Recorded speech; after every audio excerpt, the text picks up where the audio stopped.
Okay, we're stopping. We are just a few minutes away from opening up the road to a brand new highway, flying things out of Okay, stop. former Call 911 for us.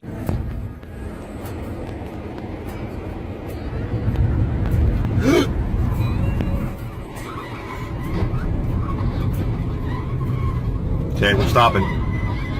We are just a few minutes away from opening up the road to a brand new highway, flying things out of Okay, stop. former Call 911 for us. City. So the National City Police is the agency that is handling this. We've been saying San Diego Police. I don't know if they are involved as well. We do know the National City is certainly part of this situation, and this guy He's is cruising, flying. man. Yeah, he is flying.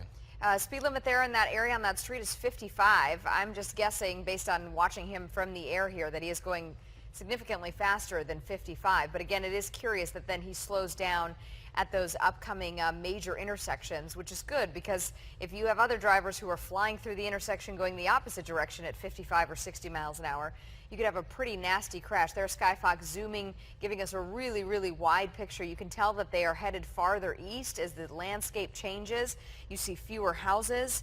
Again, if he is off of, if he was eventually off of Pomerado, potentially off of Poway Road, he could be coming up eventually along maybe the 67 that runs perpendicular to this road. Again, I'm just kind of taking a guess here based on my knowledge of the North County, chasing this silver neon and at a pretty good rate at this point. And again, we don't know why police are chasing him. It could be something as simple as a traffic violation. It could be something as serious as a couple weeks ago in Los Angeles, they wanted to get a guy because they thought he had some evidence in a murder, and that led to a high-speed chase. So at this point, police on their tail, on this guy's tail, and again, trying to get him to pull over. And you mentioned it a couple minutes ago, Jen, the proximity of these police cars to this driver is something we don't often see exactly like this, especially at high speeds. Usually they give them a little bit of a cushion for their own safety, but also to let the situation play out in as judicious a way as they can, so they don't get too close that one problem leads to another problem. But this officer is, I don't know, within 20, 30 feet at most, right behind this guy. And right now they don't seem to be going especially fast, but just about 30 seconds ago were going pretty darn fast there. And one thing that we just saw, one vehicle pulling over to the side, at least they're in some open road. That's a fortunate thing, I guess. But there's so many other cars on the road that don't know this is coming. Right. And that's really dangerous, especially when you have a driver who could be, out there driving with a little regard for anybody else, depending on why they're running from the authorities. I can't tell from this helicopter shot if the police lights are on, but that could also be one of the reasons why they're tailing him so closely, as an indication to the other drivers, like, hey, you got to get out of the way. We need to get to this guy, because oftentimes if they really, really hang back, the other drivers certainly have no idea that this guy is, they're being chased, because there's no police in sight. So several cars behind him, police vehicles. We believe it's National City Police, because that's where this chase originated from. It should be noted too that while we have the helicopter in the air and we obviously can see the picture, the police or sheriff's helicopter is also likely in the air as well, and sort of running the operation from the eyes in the sky. Certainly easier there. Here we're seeing, This is kind of bizarre that he has the open lane if he were to want to take it, but now is in the left turn lane, right behind a couple other vehicles. So you talk about okay, so erratic here, look driving. at the other guy coming from the front. I Okay, think they so are going to try to They're stop trying to him. box him in right there, yeah. And this is what we talk about, as far as putting other people in potential harm's way. I mean, there's a truck driver right there who's now stuck right in the middle of this. Yeah, you've got one of those officers there in that This unit. officer's coming around. He's going to They're try trying to to get get the the spike spike strips strip, out. yep. He's got to watch his own safety. Now he missed on the spike strip throw. Wow, that's incredible to see that effort. He's trying to get it out of his trunk in time, threw it out there, and this guy drove right around it and avoided it. But as he went through that intersection, putting more people at harm there, because at that point, obviously, he's figuring he's very close to getting caught. That's where this gets especially dangerous. Right. I think this is going to be the 67. I'm just going to take a guess here. I think Poway Road dead-ended right there, and he made a left turn onto the 67. That's what I'm guessing. We've got our folks working in the newsroom who are trying to get a better location here for you.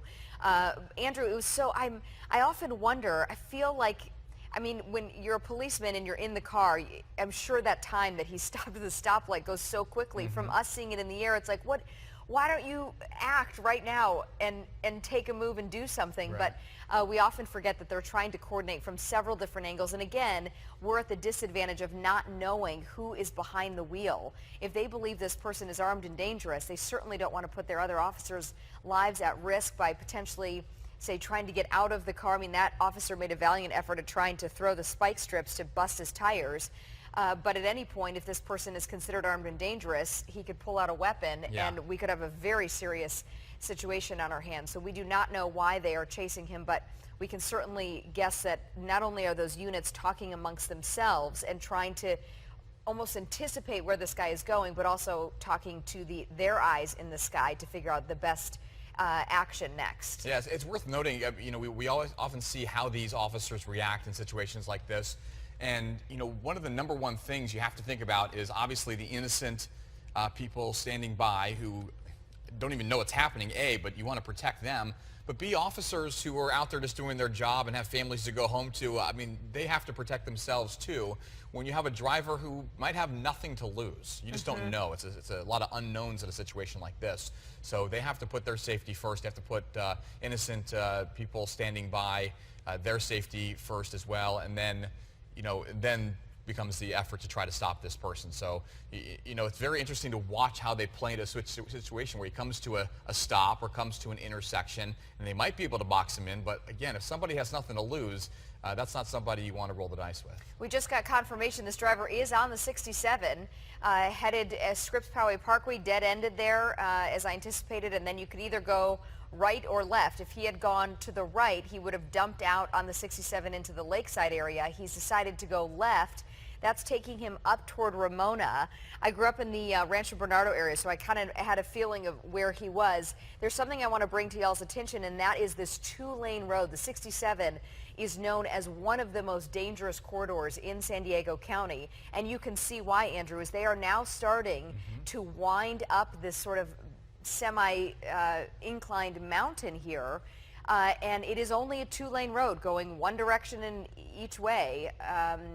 And if there's any type of traffic backup, for example, you know, something else happens and the guy has to slow down, we could be in a pretty precarious situation. But this is a very dangerous road for drivers just going normal at the speed limit. Here it's opening up on the right lane there to those two lanes as a potential passing lane, and then it'll go back down again to single lane in each direction. But this is definitely known as one of the most precarious drives in San Diego as the 67 continues to wind up toward Ramona and then eventually continue up the mountain. And just within that shot, you can see 5 police cruisers in close proximity, chasing pretty close here. There's 1, 2, 3, 4, and 5, and there's even more beyond that. That's just within this shot from Skyfox. There's number 6, 7, and more beyond them. So very, very close proximity that these cruisers have been staying with this driver. This chase started in National City this afternoon, and National City Police are part of this chase, following this guy all the way out to State Route 67. And like you said, Jen, this is a road where things can get pretty precarious given the other drivers that could be out there. Maybe it's a time right now where there are fewer. That might be a fortunate thing. We've seen a number of cars coming in the opposite direction, but not a lot going in the direction that they are. So that's one thing you kind of hope for. You don't want anybody who's innocent just out there in the middle of their day, not knowing this is coming, getting kind of caught in the crossfire, if you will, of a situation where you have a driver who's driving erratically, a driver who has reason to run from authorities, and then you have all these cop cars behind him chasing pretty close. Again, we are trying to get confirmation on why they are chasing this person. We don't know if there's one person in the car or multiple people besides the driver. And it's always interesting, Andrew, when we've watched chases, if this person is headed somewhere specific or they're just sort of randomly driving. At this point, I'm going to guess it kind of seemed like he was randomly driving, because as he was trying to avoid those spike strips, he made that big hard left turn onto the 67. Not sure if that was where he was intending to go. Off. Right, it looks like he's slowing down here on the shoulder. We'll watch here to see what's going to happen, and presumably all these police officers are going to sort of create a horseshoe around him, or at least come up behind him. They are obviously now out of their vehicles using that front door as a shield, and now they will start talking to the driver as we see that driver has pulled over and is now starting to get out of the car. So what they do is they instruct him pretty clearly here on what to do. They say if you're going to give up here, you have to put your hands outside the vehicle, hands up, and they want them to usually throw the keys out as well. And it looks like this driver appears to be surrendering. There's a number of reasons why he may have done it right where he did it. One being perhaps running out of gas. Two being perhaps I don't know if they've been able to negotiate with this person on the phone, but ultimately it looks like, don't know if there's another person in the vehicle. We just know of the driver at this point. But if this person is in fact giving up, there's a specific number of instructions that these officers give them to protect themselves from any potential harm that this person might be willing to do to them, given the erratic nature of the situation. And right now it appears that they're following those instructions. Right, again, they're telling them to move slowly, keep their hands up where they can see them. They will likely have this person with their hands up walk about 10 to 15 feet away from the vehicle and face away from them. So be facing continually northbound on the 67, hands up, and then get on their knees and lie flat on the pavement there, where they are unable to reach for any type of weapon or be a threat to those officers. At that point, when the police feel like it is safe, they will approach that driver and hopefully cuff them without any type of further incident. I am noticing, Andrew, if you look at that first cop car there in the front row on the left, you see the canine that is out. We've seen a couple different chases also recently up in Los Angeles where they did send that canine to get the driver because the driver wasn't complying and they felt like their safety was at risk. And let me tell you, you get that canine unleashed on you and you're not going anywhere. No, it's worth noting this is live, so there's a lot of different situations that could play out, so we're just kind of keeping an eye from a distance here with Sky Fox above and hoping that this goes as police plan, which is to get this driver with their hands up and to surrender safely. And it appears that they're out of the car. It looks like they have their hands up. You never know, though. I mean, if they go to reach for something, cops have to protect themselves, and that can end in a way that we don't want to see. But it looks like this guy does have his hands up and is backing up. Hands are on the top of the trunk right there. And hands are now, it looks like, okay, now he's lying down on the ground. Kind of surprising to see him how close he is to the vehicle, because like you said, Jen, often they get him away from the vehicle, but that guy is doing what they're asking, which is lying on the ground, hands behind his head. And now officers will slowly approach as they are. Look how many there are. There's at least a dozen of them swarming in. Now their job's not over, because now they have to look in the vehicle. They have to make sure there's no other people, no other potential threats, maybe look for evidence. They have to open the trunk. They have to go through a number of steps now to make sure that this threat is in fact over, because it's a situation where they have a lot of unknowns. And now that process begins as they take this driver into custody. Looks like he was the only person in the vehicle. I'm not seeing anybody else get out of the car, and here they are, again, taking that person in custody. It is a man. Right? It looks like that is a guy, yes. It looks like he's wearing a suit, actually. They're walking him back. He is in handcuffs. They will put him in the car there. You see there's a couple canine units. Notice the top of the SUVs there indicating that those were canine units. I also saw a couple undercover. Poco vehicle.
Chama a chave e chega na praça do meu amigo.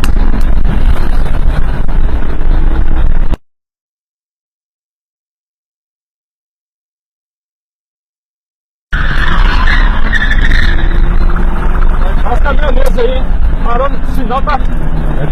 Vai fechar, vai pular aí, vai pular.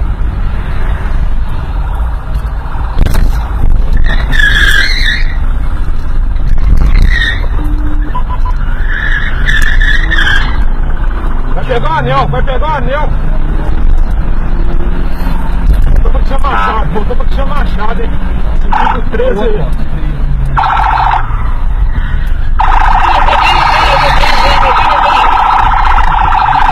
Chama a chave aí, depois chegando na estação, Pinheiro Nóis. Chegou na estação Pinheiro Nóis, hein? Se não for Pinheiro, segundo. Tá na faixa do fim.